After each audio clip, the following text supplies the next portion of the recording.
ഏറ്റവും ഒടുവിൽ വരുന്ന കണക്ക് അത് തന്നെയാണ്. 64.73 ഏറ്റവും കൂടുതൽ കണ്ണൂരാണ് 68.64, ഏറ്റവും കുറവ് പൊന്നാനിയിൽ തന്നെയാണ് 60.09, ആലപ്പുഴ 68.41% മുന്നിൽ നിൽക്കുന്നു.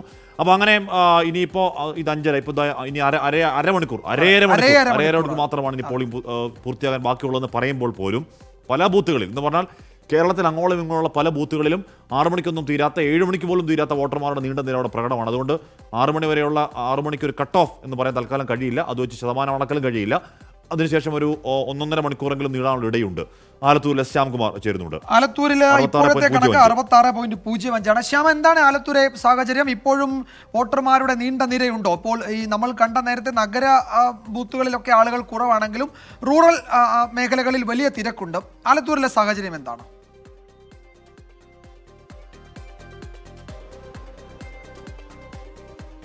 വിജയകുമാർ, ആലത്തൂർ മണ്ഡലത്തിൽ ഇന്ന് ഉച്ചയ്ക്ക് 45 ഡിഗ്രി സെൽഷ്യസ് ചൂടുള്ളപ്പോൾ പോലും വോട്ടർമാർ മാറിയിട്ടില്ല. കാരണം നെന്മാറയിലും ആലത്തൂരിലും ഒക്കെ വടക്കഞ്ചേരിയിലും നമ്മൾ അങ്ങ് പോകുമ്പോൾ ഓരോ മണ്ഡലങ്ങളിലും ആൾക്കൂട്ടുണ്ട്. ഇപ്പോൾ നമ്മൾ നിൽക്കുന്ന ആലത്തൂർ മണ്ഡലത്തിലെ മാപ്പിള LP സ്കൂളിലാണ്. അവിടുത്തെ സ്ത്രീകളുടെ ക്യൂ ആണ് നമ്മളിപ്പോൾ കാണുന്നത്. ഇവിടെ പകുതിയിലധികം വോട്ടുകൾ പോൾ ചെയ്ത ഒരു ബൂത്തിലാണ് ഈ ക്യൂ ഇപ്പോൾ നിൽക്കുന്നത്. പുരുഷന്മാരുടെ ക്യൂ ഒട്ടും കുറവല്ല, പക്ഷേ സ്ത്രീകൾ കൂട്ടത്തോടെ എത്തുന്നു. ഇന്ന് ആലത്തൂർ മണ്ഡലത്തിൽ എല്ലാ സ്ഥലങ്ങളിലും ഓരോ നിയമസഭാ മണ്ഡലങ്ങളിലും നമ്മൾ പോകുമ്പോൾ കാണുന്ന ഒരു പ്രധാന കാര്യം, സ്ത്രീ വോട്ടർമാർ കൂടുതലായി രാവിലെ മുതൽ ബൂത്തുകളിലേക്ക് എത്തുന്നു. അവരുടെ ക്യൂ ആയിരുന്നു എല്ലാ സ്ഥലത്തും ഒരു പ്രധാന ഹൈലൈറ്റ് എന്ന് തന്നെ പറയാം.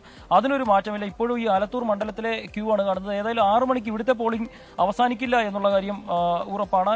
അത്രയധികം വോട്ടർമാർ ഇവിടെ നിൽക്കുന്നുമുണ്ട്. പുരുഷ വോട്ടർമാർ ഒട്ടും കുറവല്ല. അവരും ഇങ്ങനെ വന്ന്, മുതിർന്ന വോട്ടർമാർ ഉൾപ്പെടെ അവരും ഇങ്ങനെ വന്ന് ഇവിടെ ക്യൂ നിൽക്കുകയും ഇരിക്കുകയും ഒക്കെ ചെയ്യുന്നുണ്ട്. ഇന്ന് ഈ മണ്ഡലത്തിലെ എല്ലാ ഭാഗത്തെയും കാഴ്ച ഇത് തന്നെയാണ്. നെന്മാറയിൽ ചെന്നപ്പോഴും ചിറ്റൂർ അതിർത്തി പ്രദേശങ്ങളിൽ ചെന്നപ്പോഴും ഒക്കെ ഉച്ചയ്ക്ക് കൊടും ചൂടിൽ പോലും വോട്ടർമാർ പോളിംഗ് ബൂത്തുകളിലേക്ക് എത്തുന്ന ഒരു കാഴ്ച തന്നെയാണ് ഇവിടെയൊക്കെ ഉള്ളത്. ആ രീതിയിൽ തന്നെയാണ് ഇവിടെ എന്തായാലും 6 മണിക്ക് ഈ വോട്ടിംഗ് അവസാനിക്കില്ല എന്നുള്ള ഉറപ്പാണ്. ഇതുപോലെ തന്നെ 2-3 സ്ഥലങ്ങൾ ആലത്തൂർ മണ്ഡലത്തിലുണ്ട്.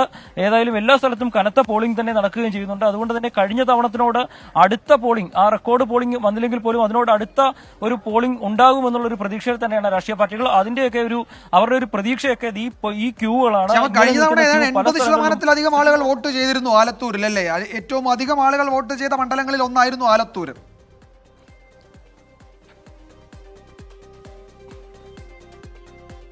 അതെ. കഴിഞ്ഞ തവണ 80%-ലധികം വോട്ട് വന്ന മണ്ഡലമാണ്. പക്ഷേ ഇത്തവണ തുടക്കത്തിൽ ആ ഒരു വോട്ടിംഗിൽ കുറവുണ്ടായപ്പോഴും ഞാൻ നേരത്തെ പറഞ്ഞ പോലെ സ്ത്രീകൾ ഒരു തുള്ളി വിട്ടുകൊടുക്കാൻ തയ്യാറായിരുന്നില്ല. അവർ പോളിംഗ് ബൂത്തുകളിലേക്ക് കൂടുതലായിട്ട് എത്തുകയായിരുന്നു. അത് ഈ മണ്ഡലത്തിലെ 7 നിയോജക മണ്ഡലങ്ങളിൽ നമ്മൾ പോയപ്പോൾ കണ്ടത് സ്ത്രീ വോട്ടർമാരുടെ സാന്നിധ്യം തന്നെയായിരുന്നു.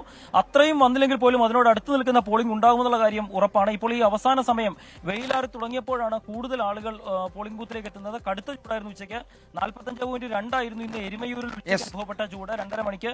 അപ്പോൾ ആ ചൂടിലൊക്കെ സഹിച്ചാണ് വരുന്നത്. അതിനിടയ്ക്ക് 3 മരണങ്ങളുണ്ടായി. ഒരാൾ കുഴഞ്ഞു വീണ് തേങ്കുറിശ്ശിയിൽ മരിക്കുകയൊക്കെ ചെയ്തിരുന്നു. അതിനൊക്കെ അതിജീവിച്ചുകൊണ്ട് കൂടുതൽ ആളുകൾ ഇപ്പോൾ ഈ വൈകുന്നേരം സമയങ്ങളിൽ പോളിംഗ് കേന്ദ്രങ്ങളിലേക്ക് എത്തുന്നു എന്നുള്ള ഒരു ശുഭകരമായ കാഴ്ചയാണ്. ശരി, അതാണ്. അവിടെയും വലിയ 6 മണിക്ക് തീരില്ല. അവിടെയും വലിയ പോളിംഗ് ബൂത്ത് നോക്ക്. നമ്മൾ ഇപ്പോൾ ഈ സമയം കാണുന്ന ഒട്ടുമിക്ക എല്ലാ ബൂത്തുകളിലെയും കാഴ്ച ഇത് തന്നെയാണ്. ആലപ്പുഴയിൽ അനുജ ആലപ്പുഴ രാവിലെ മുതൽ തന്നെ നല്ല കനത്ത പോളിംഗ് ആണ്. ഇപ്പോൾ 67-68ലേക്ക് എത്തുന്നു. കഴിഞ്ഞ തവണ 80-ന് മുകളിൽ പോയ മണ്ഡലമാണ് ആലപ്പുഴ. അതിലേക്ക് എത്തും എന്ന് കരുതാമോ? എന്താണ് ബൂത്തുകളുടെ അവസ്ഥ?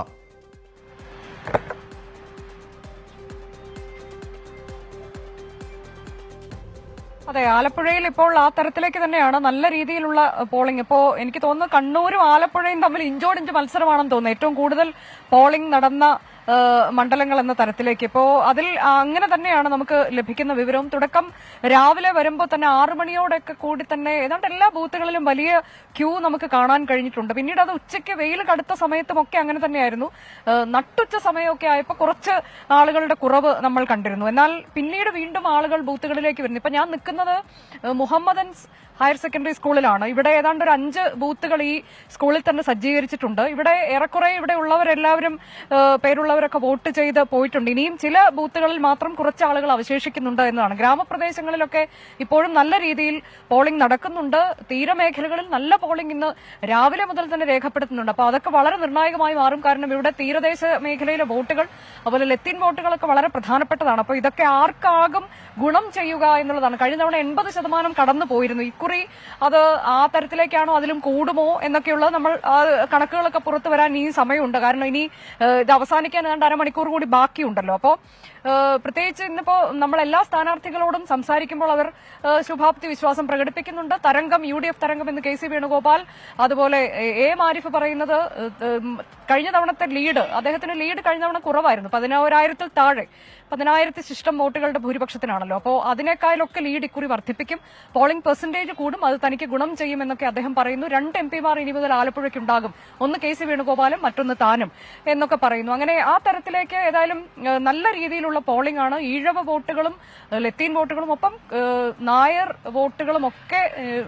നിർണായകമായ ഇടമാണ്. അമ്പലപ്പുഴ ആലപ്പുഴയൊക്കെ മികച്ച പോളിംഗ് തന്നെയാണ് ഇതുവരെ രേഖപ്പെടുത്തിയിട്ടുള്ളത്. അപ്പോൾ ആ കണക്കുകളൊക്കെ പുറത്തു വരുമ്പോഴും നമുക്ക് ഇങ്ങനെയൊക്കെയാണ് മനസ്സിലാക്കാൻ കഴിയുന്നത്. പക്ഷെ ഇത് ആരെ തുണയ്ക്കും, ഇത് ആർക്കാണ് ഗുണം ചെയ്യുക എന്നുള്ളത് നമ്മൾ അതിന്റെ കണക്കുകളൊക്കെ വരുമ്പോഴാണ് അറിയാൻ പറ്റുന്നത്. അതുപോലെ പോളിംഗ് പുരോഗതിയൊക്കെ തത്സമയം അറിയാൻ കർമ്മനിരതരായി തന്നെ ഉദ്യോഗസ്ഥ സംഘം ആലപ്പുഴ മണ്ഡലത്തിൽ പല ഇടങ്ങളിലായി ഓരോ നിയോജക മണ്ഡല അടിസ്ഥാനത്തിലും അപ്പോൾ തന്നെ ഈ വിവരങ്ങൾ നൽകുന്നതിനൊക്കെ ആയിട്ട് കളക്ടറേറ്റും അതുപോലെ 6 മണി 7 മണി കഴിഞ്ഞാൽ എല്ലാ മുന്നണികളും നടത്താൻ പോകുന്ന കൂട്ടിക്കിഴക്കൽ ചർച്ചകളെ കുറിച്ച് കൂടി അനുജ പറയുകയായിരുന്നു. എന്ന് പറഞ്ഞാൽ പോളിംഗ് ശതമാനം ഉയരുന്ന ആരെ തുണയ്ക്കും, ആർക്കാണ് ക്ഷീണം, ആർക്കാണ് കോട്ടം എന്നതൊക്കെ അശാസ്ത്രീയമാണെങ്കിൽ കൂടിയും ഉറപ്പായും അത്തരത്തിൽ ചില ചർച്ചകളൊക്കെ നടക്കാറുണ്ട്. പണ്ട് ഒരു അനാലിസിസ് ഉണ്ടായിരുന്നു, കൂടിയാൽ അത് UDF അതൊക്കെ മാറി, ആ പാറ്റേണൊക്കെ മാറുകയും അങ്ങോട്ടും ഇങ്ങോട്ടൊക്കെ ആവാറുണ്ട്. വിജയകുമാർ, പറയൂർ ഗവൺമെന്റ് സ്കൂളിൽ വോട്ട് ചെയ്ത് മടങ്ങുന്നതിനിടെ ഒരു സ്ത്രീ കൂടെ കൊഴിഞ്ഞുകൊണ്ട് മരിച്ചു.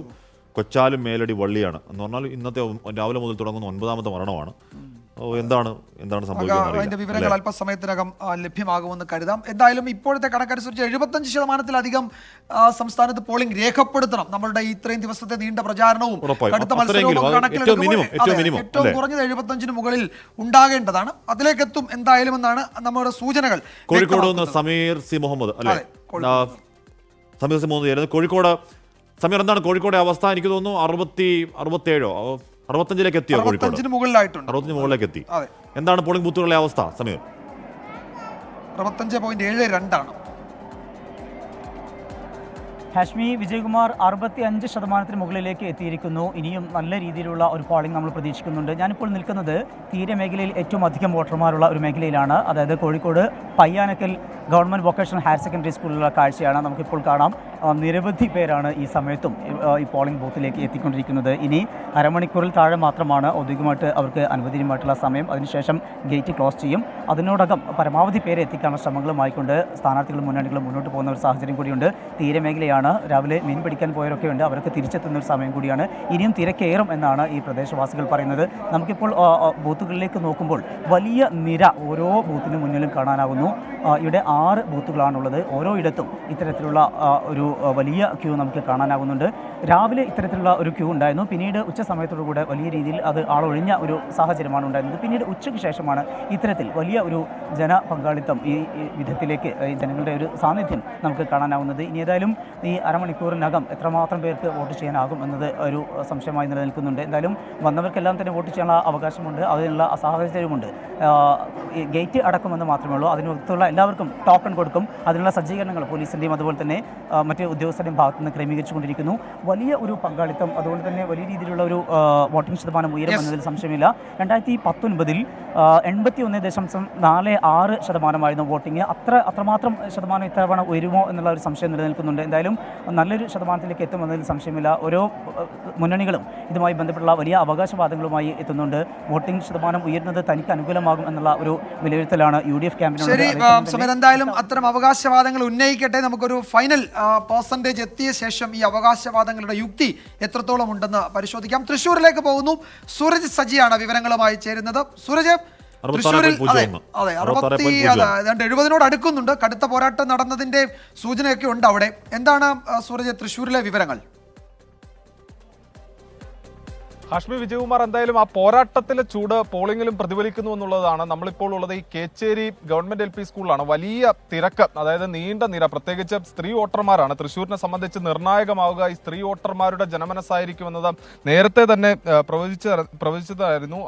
അത് ശരിവെക്കുന്ന തരത്തിലാണ് ഈ സ്ത്രീ വോട്ടർമാരുടെ ഒഴുക്ക് ഇങ്ങോട്ടേക്ക്. പ്രത്യേകിച്ച് ഉച്ച കഴിഞ്ഞതോടുകൂടി ഇത്തരത്തിൽ സ്ത്രീകൾ വോട്ട് ചെയ്യാൻ വരുന്നതിൽ വലിയ വർധനവുണ്ടായിട്ടുണ്ട് എന്നുള്ളതാണ് നമുക്ക് മനസ്സിലാക്കാൻ കഴിയുന്നത്. അത് ഈ കണക്കുകളും സൂചിപ്പിക്കുന്ന അത്തരത്തിൽ തന്നെ തന്നെയാണ്. ഏകദേശം 65-ലധികം, അതായത് 65% വോട്ട് ഇതിനോടകം രേഖപ്പെടുത്തി എന്നുള്ളതാണ് ഔദ്യോഗിക കണക്ക്. 70-നോട് അടുക്കുന്നു എന്നുള്ളതാണ് നമുക്ക് ലഭിക്കുന്ന വിവരം. എന്തായാലും അത് സ്ഥിരീകരിച്ചിട്ടില്ല. 70-നോട് അടുക്കുന്നു എന്നുള്ള വിവരങ്ങൾ തന്നെയാണ് പുറത്തു വരുന്നത്. പക്ഷേ അതിൽ 66% രേഖപ്പെടുത്തിയിട്ടുള്ള സ്ത്രീകളാണ്. ബാക്കി 64% മാത്രമാണ് ഈ പുരുഷ വോട്ടർമാർ വോട്ട് രേഖപ്പെടുത്തിയിട്ടുള്ളത്. അങ്ങനെ ഈ പോളിംഗിലും ഈ സ്ത്രീകളുടെ കരുത്ത് പ്രതിഫലിക്കുന്നതാണ് തൃശ്ശൂരിൽ കാണുന്നത്. അതോടൊപ്പം തന്നെ പല അവകാശവാദങ്ങളും മുന്നണികൾ മുന്നോട്ട് വെക്കുന്നുണ്ട്. പ്രത്യേകിച്ച് ഇരിങ്ങാലക്കുട, പുതുക്കാട്, നാട്ടിക തുടങ്ങി ഇടതുകോട്ട എന്നറിയപ്പെടുന്ന മേഖലകളിലെല്ലാം തന്നെ കനത്ത പോളിംഗ് ആണ് അനുഭവപ്പെടുന്നത്. പുതുക്കാട് 69%-ലേക്ക് കടന്നിരിക്കുന്നു. അതായത് 70-നോട് അടുക്കുന്നു എന്നുള്ളതാണ് പുതുക്കാടിൽ നിന്ന് നമുക്ക് ലഭിക്കുന്ന വിവരം. അങ്ങനെ നാട്ടികയിൽ 65, ഇരിങ്ങാലക്കുടയിൽ 65, അങ്ങനെ ഇടതിന്റെ ശക്തി കേന്ദ്രങ്ങളിലെല്ലാം തന്നെ വലിയ രീതിയിൽ പോളിംഗ് ഉണ്ടാകുന്നത് തങ്ങൾക്ക് അനുകൂലമാകുന്നു എന്നുള്ളതാണ് LDF വിലയിരുത്തുന്നത്. പക്ഷേ തൃശ്ശൂർ മണ്ഡലത്തിലാകട്ടെ BJP ഏറ്റവും അധികം കണ്ണുവെക്കുന്ന മണ്ഡലമാണ് തൃശ്ശൂർ. അവിടെ 65%-ലധികം വോട്ട് രേഖപ്പെടുത്തിയിരിക്കുന്നു. അതുപോലെ തന്നെ ഗുരുവായൂരിൽ കുറഞ്ഞ പോളിംഗ് ആണ് രേഖപ്പെടുത്തുന്നത്. പ്രത്യേകിച്ച് ന്യൂനപക്ഷ വോട്ടുകൾ ഏറെയുള്ള മേഖലയാണ് ഗുരുവായൂരിന്റെ മനസ്സെന്ത് എന്ന് സംബന്ധിച്ച് ഇപ്പോഴും 66.01 നിലവിൽ ഇപ്പോഴും ഉള്ളത്. എന്തായാലും അതിലൊക്കെ ഉയരും. കാര്യമെന്ന് പറഞ്ഞാൽ ഒരു ബൂത്തിൽ സൂര്യൻ എന്ന ബൂത്തിലാണ് നീണ്ട നിര. അതെന്തായാലും 6 മണിക്കോ 6:30-ക്കോ 7 മണിക്കോ തീരുന്ന നിരയാൽ ഇപ്പോൾ തന്നെ ഒട്ടുമിക്ക എല്ലാ ബൂത്തുകളിലെയും അവസ്ഥ